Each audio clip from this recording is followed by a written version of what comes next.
అంటే ఇంకా దాని మీద ఫర్దర్ గా ముందరకు వెళ్తానని చూద్దాం. ఒక మాట లక్ష్మణరావు గారి దగ్గర చెప్తాను. లక్ష్మణరావు గారు ఇందాక ఇంకో విషయం కంటిన్యూ చేద్దాం అనుకున్నారు. లక్ష్మణరావు గారు చెప్పండి. లక్ష్మణరావు గారు. వాసుదేవన్ గారు, జగన్మోహన్ రెడ్డి గారి హయాంలో వెంకటేశ్వర స్వామి గుళ్ళు 5 ప్రదేశాల్లో 5 రాష్ట్రాల్లో 5 దేశాల్లో కట్టారు.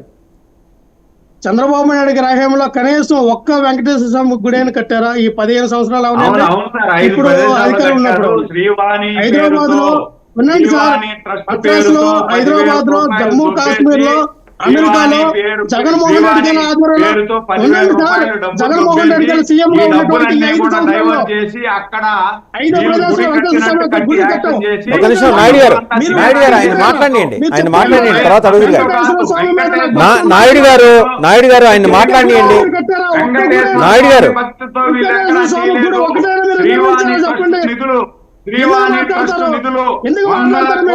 నాయుడు గారు, నాయుడు గారు ఆయన మాట్లాడియండి. నాయుడు గారు, అక్కడ గుడులు కడుతున్నామనే పేరుతో నాయుడు గారు ఆయన మాట్లాడనియండి. ఆయన వాళ్ళ వర్షన్ వినాలి. నాయుడు గారు వాళ్ళ వర్షన్ వినాలి, తర్వాత మీరు మాట్లాడదురు. కానీ సంవత్సరాలలో శ్రీవాణి నిధులతో నాయుడు గారు దోపిడీ జరిగింది. శ్రీవాణి నిధుల్లో ఎంత దగా చేశారు, ఇవన్నీ కూడా నాయుడు గారు ఆయన మాట్లాడనివ్వండి. రాక్షసుడా అనేది తేలిపోతుంది. రైట్, ఆయన మాట్లాడనివ్వండి, ఆయన మాట్లాడనివ్వండి. లక్ష్మణరావు గారు మీరు మాట్లాడండి. సురేంద్ర గారు, నేను సిగ్నల్ లేని ప్రదేశంలో ఉన్నాను. మీతో మాట్లాడటానికి నేను ఒక నిమిషం ఆగాల. నేను ఏంటంటే మా చిత్తశుద్ధి ఏంటో, మాకున్నటువంటి వెంకటేశ్వర స్వామి మీద ఉన్నటువంటి భక్తి ఏంటో, హిందూ మతంపై ఉన్నటువంటి మాకున్నటువంటి గౌరవం ఏంటనేది మా యొక్క ప్రభుత్వం ఆదాయం మేము ఎన్ని చేసాం మీకు చెప్పాం.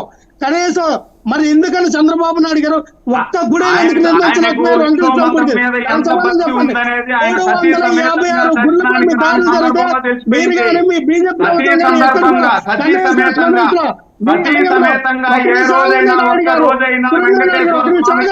నాయుడు గారు ఆయన మాట్లాడివ్వండి. క్రాస్ టాక్ వద్దు, ఆయన మాట్లాడివ్వండి. ఆయన మాట్లాడిన తర్వాత అడగండి.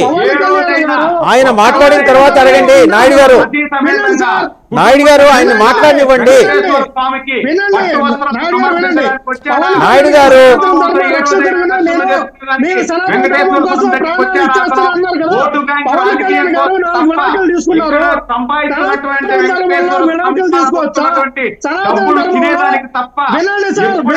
హిందూ మతం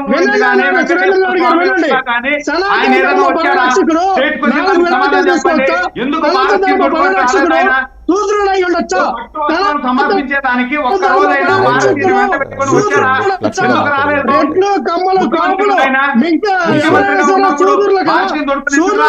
ప్రతి వెంకటేశ్వర స్వామి యొక్క అర్హత ఉందా? అర్హత ఉందా? అర్హత ఉందా? దానికి సమాధానం చెప్పండి. ఏం మాట్లాడతారు మీరు? నేను సనాతన పరిరక్షకులు చెప్పదు.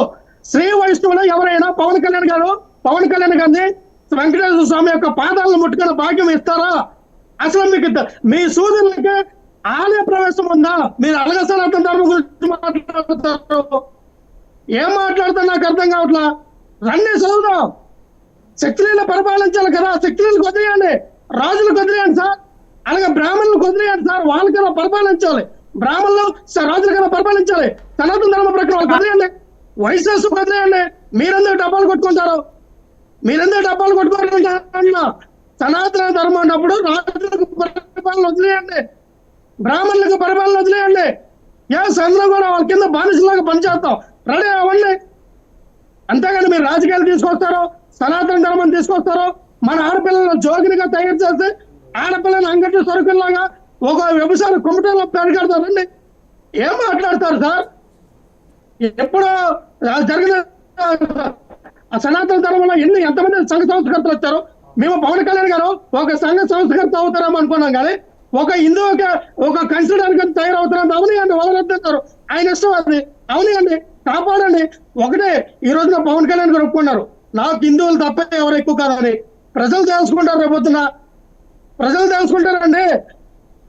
పవన్ కళ్యాణ్ గారు అయితే ఆయన లక్ష్మణరావు గారు, రవికిరణ్ గారు మాట్లాడతారు. రవికిరణ్ గారు మాట్లాడతారు. రవికిరణ్ గారు నా ధర్మం మీద వచ్చినప్పుడు నేను ఖచ్చితంగా మాట్లాడతాను అన్నారు. లక్ష్మణరావు గారు తప్పుగా ప్రచారం చేయకండి, దయచేసి తప్పుడు ప్రచారాలు ఆపండి. పవన్ కళ్యాణ్ గారు అన్ని మతాలని గౌరవిస్తాను, నేను నా మతం మీదకి దాడి జరిగినప్పుడు ఖచ్చితంగా ప్రశ్నిస్తా అన్నారు. అందులో తప్పే ఉందండి.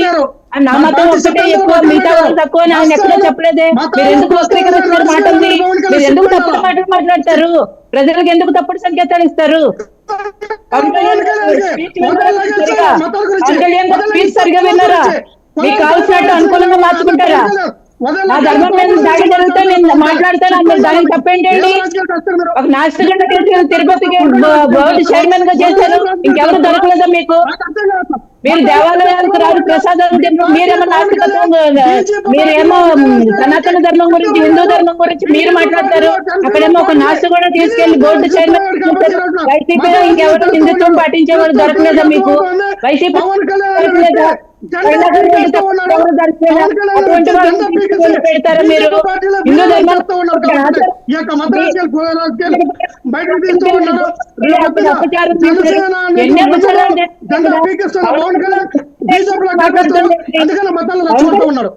సరిగా వినండి. నేను ముస్లింస్ గౌరవిస్తాను, క్రిస్టియన్స్ గౌరవిస్తాను, నా మతం మీద దాడి జరిగితే ఖచ్చితంగా ప్రశ్నిస్తాను. లౌకికవాదం అన్నది సరిగా అర్థం తెలుసుకోండి. అలాగే మీరు రైట్ అండి, రవికిరణ్ గారు మాట్లాడతారు. ఓకే, సుజాత గారు మేము మాట్లాడలేదు సరిగా, మీరు తప్పు మాటలు తప్పుడు ప్రచారం. సుజాత గారు మీరు ఒక నిమిషం ఆగండి, రవికిరణ్ గారు మాట్లాడతారు. రవికిరణ్ గారు. వాసుదేవన్ గారు, ఇప్పుడు 2019 నుంచి 24 వరకు జగన్మోహన్ రెడ్డి గారి ప్రభుత్వంలో జరిగినటువంటి ఆలయాలపై దాడుల్ని వైసీపీ పార్టీ ఈ రోజు ఏమంటున్నారంటే మొత్తం ఎన్డీఏ కూటమే, బీజేపీ, జనసేన, టీడీపీ వాళ్లే చేశారని చెప్తున్నారు. మరి వాళ్లే చేస్తే మరి మీరు ఆ రోజు ఎందుకు అరెస్టులు చేయలేదు, వాళ్ళ మీద కేసులు ఎందుకు పెట్టలేదు? మీరు ఎస్ఐటీ చేశారు కదా, స్పెషల్ ఇన్వెస్టిగేషన్ టీము, మరి ఆ టీం ఏమైంది? ఎందుకు బొక్కే కార్యక్రమం? మీ హయాంలో జరిగినటువంటి అత్యంత దారుణమైన ఘటనలు నాకు తెలిసి భారతదేశంలో ఏ రాష్ట్రంలో అటువంటి జరగలేదు. ఆ రోజు ఏ ఒక్క వైసీపీ నేత బయటికి రాలేదు. ఎందుకు ఇలా జరుగుతుందో ప్రశ్నించలేదు. మేము వెళ్తే, మా పార్టీ నాయకులు అందరూ వెళ్తే, సోమవీర్రాజు గారు వెళ్తే అరెస్టులు చేశారు, చంద్రబాబు నాయుడు గారు వెళ్తే అరెస్టులు చేశారు, వెళ్ళడం లేదు, వాళ్ళు పట్టుకున్నారు. సో మీరేమన్నా పోనీ నిధులు పట్టుకోలేదు. ఈ రోజు ఏ రకంగా వచ్చి ఎన్డీఏ కూటమి చేశారు? ఇదే మరి తప్పుదో పట్టించడం అంటే ఇటువంటి సమంజసం కాదు. రెండు, వారేమంటున్నారు, ఏదైతే వాళ్ళ హయాంలో అంట